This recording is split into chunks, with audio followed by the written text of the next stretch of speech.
अकेला हूँ और मैं 1,00,000 लोगों को चैलेंज कर रहा हूँ। बाइबल में कुछ भी बढ़ाने और घटाने के लिए मना है।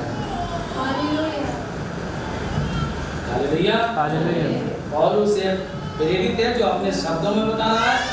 उसने 12, 13, 14 जगह इस बात को कहा कि मैं प्रेरित हूँ। तो मैंने कब लिखा है? हर पत्री में ये लिखा हुआ है, मैं प्रेरित हूँ, मैं प्रेरित हूँ। कहीं तो साइड से लिखी जाता कि मैं स्वर्गदूत हूँ, जब है ही नहीं तो अभी भाई बहना का कोड हमने पढ़ा कि हम स्वर्गदूत हैं। इब्रानियों राजदूत बता दिया, बहुत अच्छी बात है। बाद में सीरीज खींचते चले गए कि हम स्वर्गदूत हैं। अभी तो मैं 7 सील 7 चर्च से सबसे सत्यापित करूंगा इस बात। हालेलुया। प्रकाशित वाक्य 22 का 18 क्या कहता? जल्दी पढ़िए तेजी से। मैं हर एक को जो इस पुस्तक की भविष्यवाणी की बातें सुनता है गवाही देता हूँ यदि कोई मनुष्य इन बातों में कुछ बढ़ाए तो परमेश्वर उन विपत्तियों को जो इस पुस्तक में लिखी हैं उस पर बढ़ाए, उस पर पड़ जाएंगी यदि इन विपत्तियों। हालेलुया। परमेश्वर का वचन बढ़ाने और घटाने के लिए नहीं है। सुनने में लिखा गई बाइबल। कमल सर के द्वारा पढ़ेंगे 1 कुरिन्थियों 11 अध्याय उसका 1 पद, और फिर विवेक भाई निकाल कर रखे गलातियों 2 अध्याय 11 पद से 14 पद तक। शोभा निकाल कर रखे प्रेरितों का काम 21 अध्याय 17 पद से 11 अध्याय 1 कुरिन्थियों 11 अध्याय उसका 1 पद। तुम मेरी सी चाल चलो, अरे तुम मेरी सी चाल चलो जैसा मैं मसीह की चाल चलता हूँ। पौलुस इतने बड़े लेवल पर कह रहा तुम मेरी सी चाल चलो, तो पौलुस ने अपने आप को प्रेरित बताया। तुम भाई बरनम की चाल चल रहे हो, पौलुस की चाल चलो। जिसने अपने आप को प्रेरित बताया, कहीं भी स्वर्गदूत नहीं बताया। हालेलुया। पौलुस कहता तुम मेरी सी चाल चलो जैसे मैं मसीह की चाल चलता हूँ। जल्दी पढ़िए।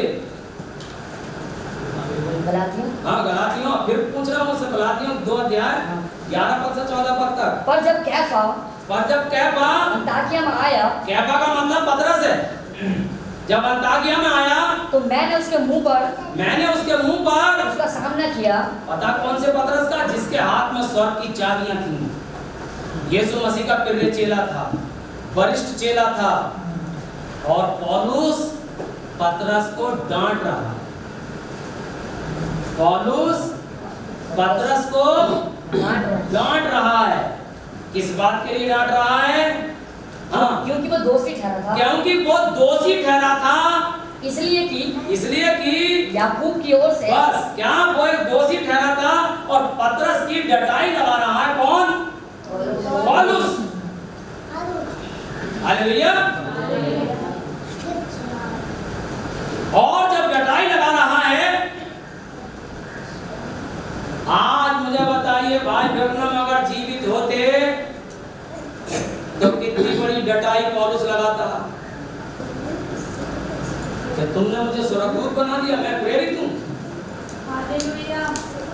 आज सामना करने की तो बहुत बड़ी बात है, पौलुस की छिपने की भी जगह नहीं मिलती। अगर पौलुस जिंदा होता, मैंने हर जगह पत्री में प्रेरित लिखा, तुम मुझे स्वर्गदूत बता रहे हो। यीशु मसीह तक को मैंने प्रेरित बता दिया, मनुष्य बता दिया, और तुम स्वर्गदूत बता रहे हो। आज सामना करना तो बहुत दूर की बात है, छिपने की भी जगह नहीं। जो व्यक्ति पतरस को डांट सकता है, तो क्या वो भाई ब्रैनम को नहीं डांट सकता था? हालेलुया। नहीं डांट सकता था? हालेलुया। मेरे सर और प्रेरितों का काम, प्रेरितों के काम, बल्कि आप हम पढ़िए 14 अध्याय 8 पद से 15 पद। जल्दी से पढ़िए। लुस्त्रा में हाँ एक मनुष्य बैठा था, एक मनुष्य बैठा था जो पाँवों का निर्बल था, जो पाँव का निर्बल था, जन्म ही से लंगड़ा था, वो जन्म ही से लंगड़ा था हाँ और कभी ना चला था। हाँ मैं पौलुस को बातें करते सुन रहा था। हाँ पौलुस ने उसकी ओर टकटकी लगाकर पौलुस ने उस लंगड़े की तरफ टकटकी लगाकर देखा कि उसे चंगा हो जाने का विश्वास है, उसे चंगा होने का विश्वास है और ऊंचे शब्द से कहा, अपने पाँवों के बल सीधा खड़ा हो। अपने पाँव के बल सीधा खड़ा हो जा। तब वो उछलकर चलने फिरने लगा। और तब वो उछलकर चलने फिरने लगा। लोगों ने पौलुस का ये काम देखकर लुकाउनिया की भाषा में ऊंचे शब्द से कहा, देवता मनुष्य के रूप में होकर हमारे पास उतर आए हैं। देवता मनुष्य के रूप में हमारे पास उतर आए हैं। हालेलुया। पौलुस को क्या बना दिया? देवता बना दिया। पौलुस ने कपड़े फाड़े और बीच में उतर के आ गया, अरे भैया मैं देवता नहीं हूँ, मैं इंसान हूँ। पढ़वाने में थोड़ा टाइम लगा, मैं देवता नहीं इंसान हूँ। और ये तो दुनियावी लोगों की बात थी जो देवता बना दिया। और जितने विश्वासी थे उस टाइम में एक जगह के, उन्होंने स्वर्गदूत बता दिया उसे। कैसे बना दिया देखो स्वर्गदूत, आज ही नहीं बनाया उसे स्वर्गदूत, 2000 साल पहले बना दिया था उसे स्वर्गदूत। गलातियों की पुस्तक 4 अध्याय 12 पद से 20 पद तक जल्दी पढ़िए।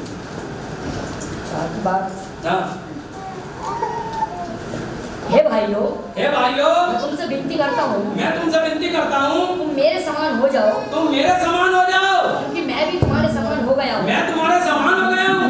तुमने मेरा कुछ बिगाड़ा नहीं, पर तुम जानते हो कि पहले पहल मैंने शरीर की निर्बलता के कारण तुम्हें सुसमाचार सुनाया, और तुमने मेरी शारीरिक दशा को तुम्हारी परीक्षा का कारण थी। हो सकता है शरीर पर कष्ट आ गया था पौलुस के, परीक्षा का कारण थी। तुझ न जाना न उससे घृणा की और परमेश्वर के दूत या इंग्लिश बाइबल में लिखा एंजल, और तुमने मुझे परमेश्वर के दूत वरन स्वयं मसीह के समान मुझे ग्रहण किया, तो वे तुम्हारा आनंद मनाना कहाँ गया? जब तुम मुझे स्वर्गदूत मानते थे, जब तुम मुझे यीशु मसीह मानते थे। आगे बढ़ो। मैं तुम्हारा गवाह हूँ। यदि हो सकता तो तुम अपनी आंखें भी निकाल कर इतना प्यार करते थे मुझे कि तुम आंखें भी निकाल कर दे देते।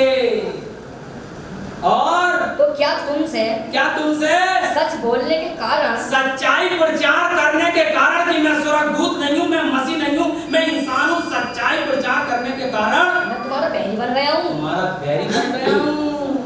जब तक मैं भाई ब्रनम की शिक्षा में था तो उनका भाई था। आज जब मैं इस शिक्षा से आजाद हो गया हूँ तो आज मैं उनका बैरी बन गया हूँ। भाई के कारण, सच्चाई प्रचार करने के कारण। अगर मैं भी पौलुस को स्वर्गदूत बताता रहता तो मैं उनके साथ आंखें भी निकाल के देना चाहते थे, भैया अब सच्चाई प्रचार कर दी तो मैं आज दुश्मन बन गया। हालेलुया। पहले आंखें भी निकाल के देना चाहते थे।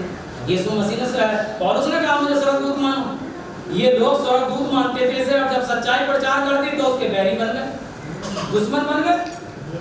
हालेलुया। क्या आपको अच्छा लगा है? नहीं लग रहा है? एक उदाहरण पढ़ेंगे, पहला राजा 13 अध्याय का 16 पद से 19 पद तक और 24 पद, जल्दी पढ़िए तेजी से।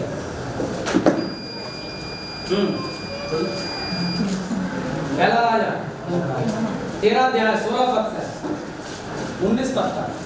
और उसने उससे कहा, मैं ना तो तेरे संग लौट सकता। एक परमेश्वर का जन है और एक नबी है। पढ़ाया था मैंने कभी? याद है या फिर दोबारा से पढ़ाऊं? पिछले दिनों में पढ़वाया था। एक नबी है और एक परमेश्वर का जन है। नबी के होते हुए भी उसके क्षेत्र में परमेश्वर ने अपने जन को भेजा और चिन्ह चमत्कार कर रहा है वो। अगर इस नबी के पास चिन्ह चमत्कार होते तो करे क्यों नहीं थे? परमेश्वर का चिन्ह चमत्कार कर रहा है, और एक घटना में जब ये चिन्ह चमत्कार कर रहा था, इसके बेटे देख रहे हैं वहां सब आके अपने बाप को बताया कि पापा एक परमेश्वर का जन आ हुआ है और उसने बड़े चिन चमत्कार करे। इसके अंदर खलबली मच गई कि यार मुझसे बड़ा कौन आ गया।